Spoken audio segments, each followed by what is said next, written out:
Comment savoir si je chante juste? L'exercice miracle. Bonjour à tous et à tous, je suis très heureuse de vous retrouver pour cette nouvelle vidéo. Je me présente, je m'appelle Elena Hurstel et je suis votre coach vocal depuis 2013 pour faire de votre voix votre allié numéro 1. Aujourd'hui, on va s'intéresser à un cas pratique. Chanter juste, c'est vraiment un sujet central, je l'ai bien compris. C'est vraiment quelque chose qui vous intéresse, qui vous turlupine. Et aujourd'hui, on va voir un exercice pratique pour savoir comment chanter juste. Juste avant cela, je vous invite à laisser un petit like à cette vidéo. Je vous invite également à vous abonner pour recevoir directement toutes mes prochaines vidéos directement dans votre boîte email. Savoir si je chante juste, l'exercice miracle. Vous êtes au bon endroit, rassurez-vous. Prenez de quoi noter parce que je vous assure, vous allez vraiment en avoir besoin. On va faire un exercice pratique, un exercice miracle que je vais vous demander d'appliquer dans n'importe quelle situation. Prenez donc bien des notes pour le procédé parce que ça va vous servir ensuite pour vous débrouiller tout seul dans une autre chanson. Chantez juste, si vous avez déjà regardé d'autres vidéos, vous avez compris que c'est une question de hauteur. Chanter juste, c'est être capable de chanter la bonne note au bon moment. Nous allons donc sur un exercice pratique prendre une chanson et vérifier que je chante les bonnes notes au bon moment. Je vous propose qu'on s'attarde sur la première phrase du refrain de la chanson « J'irai au bout de mes rêves » de Jean-Jacques Goldman. Si je vous la chante une première fois, elle fait comme ça. J'irai au bout de mes rêves.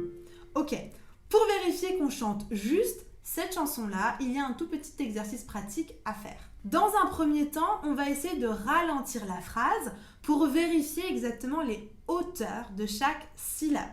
Cette phrase, elle comporte 4 hauteurs. Je vais donc prendre ces 4 hauteurs et regarder où mes syllabes se baladent dans ces 4 hauteurs. On a donc « J'irai au bout », on descend sur « bout ». « J'irai au bout de mes rêves ». Donc là, pour rêve, on oublie cette marche et on descend directement ici. Donc, j'irai au bout de mes rêves. Identifiez exactement les marches, les différents niveaux de votre phrase pour vous permettre de savoir exactement où et à quelle hauteur vous allez devoir poser votre pied. Si jamais vous n'y arrivez pas, ce que je vous conseille, c'est de vous aider d'un piano. Et donc de chanter la phrase « J'irai au bout de mes rêves » en faisant « Ok, la première note est où ?»« J... » Ah, c'est celle-là. « J... » Ok, « J'irai... » 2 fois la même. « J'irai au... » 3 fois la même. « J'irai au bout... » Ah, on change sur « bout ». Où est la note de « bout »?« Bout... » Ah, c'est la note d'en dessous. « J'irai au bout... » Ensuite, 2. Ah, ça me rappelle quelque chose. J'irai au bout et on remonte sur 2. Pour l'instant, on n'a que 2 notes. J'irai au bout de... Vérifiez-le avec le piano, etc., etc. C'est comme ça que vous pouvez vous aider si jamais ça ne vous vient pas naturellement en tête. Personnellement, c'est comme ça que je m'aide. Je vous propose donc qu'on puisse le faire sur une feuille pour vous montrer exactement comment est-ce que je l'écrirai sur une feuille de papier. Suivez-moi sur mon ordinateur.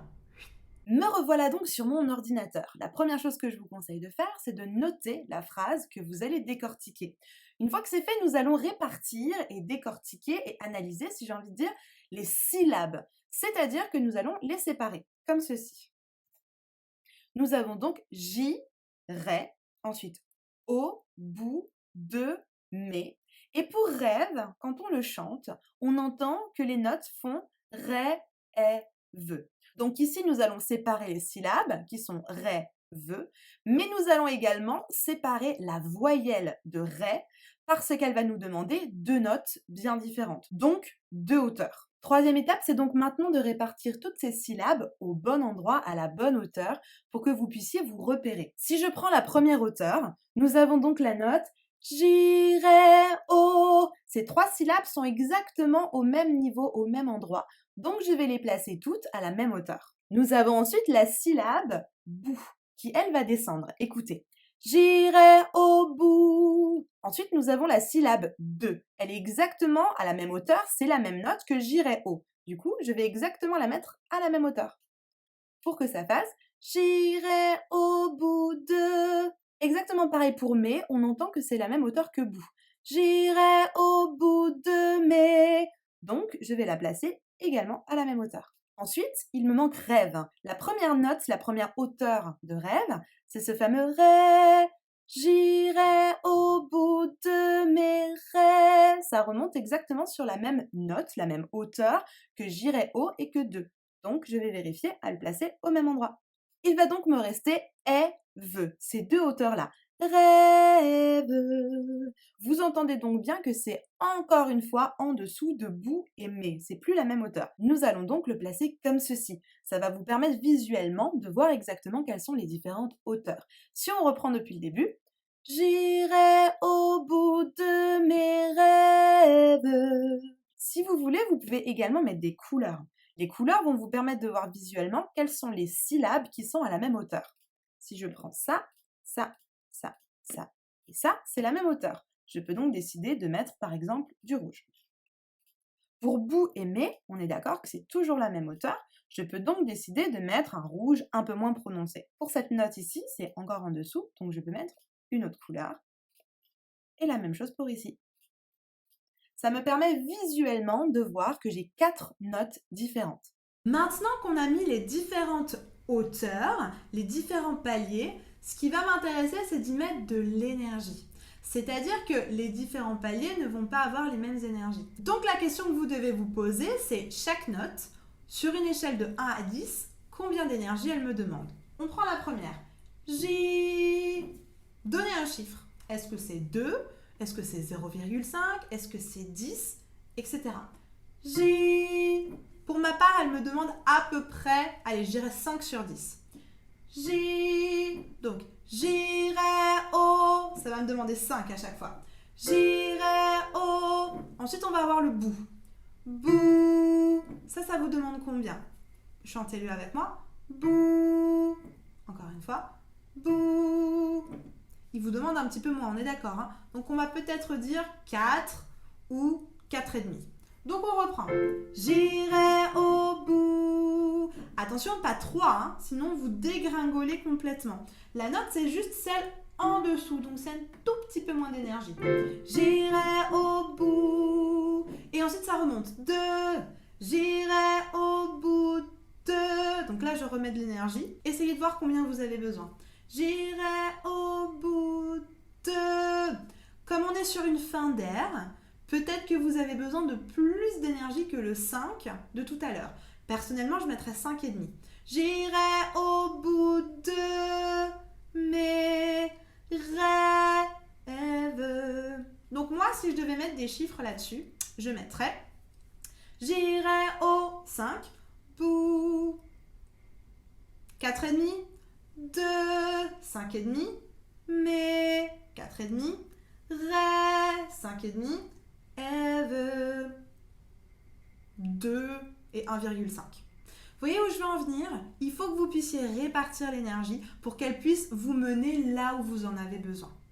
Attention, la plupart du temps, quand on finit une phrase, on a toujours besoin d'un peu plus d'énergie parce qu'il faut soutenir. Vous êtes en fin d'air, donc forcément, la phrase, elle va avoir tendance un petit peu à piquer du nez. Pour éviter ça, mettez toujours un tout petit peu plus d'énergie à la fin. Sinon, ça va vous donner « J'irai au bout de mes rêves ». Vous allez avoir cette espèce de chose là qui descend. Essayez de la soutenir. « J'irai au bout de mes rêves ». Je mets moins d'énergie, mais j'essaye quand même de soutenir la fin de ma phrase. Rappelez-vous, tout à l'heure, nous avons noté les hauteurs de chacune de mes syllabes. Maintenant, ce que je vous demande de faire, c'est de mettre les numéros correspondants à chacune de ces syllabes. Les numéros qui correspondent évidemment à votre énergie. J'espère que cette vidéo aura répondu à vos questions. Si ce n'est pas le cas, n'hésitez pas à me faire un commentaire, je serai ravie de pouvoir répondre à toutes vos questions. Dans la description, je vous ai préparé un petit sondage. Il est très important pour moi parce qu'il me permet d'apprendre à mieux vous connaître. Je vous conseille donc d'aller cliquer sur ce sondage, de le remplir pour me faire parvenir vos réponses. Avant de partir, n'oubliez pas, mettez-moi un petit like à cette vidéo. N'oubliez pas de la partager. Je suis sûre que c'est un exercice qui peut servir à un grand nombre des personnes que vous connaissez. Et surtout, abonnez-vous. Abonnez-vous à cette chaîne pour recevoir directement toutes mes prochaines vidéos dans votre boîte mail. Si vous voulez aller encore plus loin, c'est largement possible. Il vous suffit de me retrouver sur mon site internet helenahurstel.com. Vous allez y trouver ma philosophie, ma manière de travailler, mais surtout vous allez pouvoir réserver directement un coaching vocal individualisé, personnalisé, sur mesure, directement avec moi-même. Je serai ravie de vous accompagner dans ce nouveau processus pour apprendre à chanter bien, juste et à vérifier vos exercices. C'est maintenant ou jamais. Tout est possible. Je vous assure que chanter juste, je ne le répéterai jamais assez, c'est possible. Faites-vous juste bien accompagner. En attendant, je vous dis à très bientôt, à demain pour une nouvelle vidéo et je vous souhaite que des bonnes choses. Prenez bien soin de vous.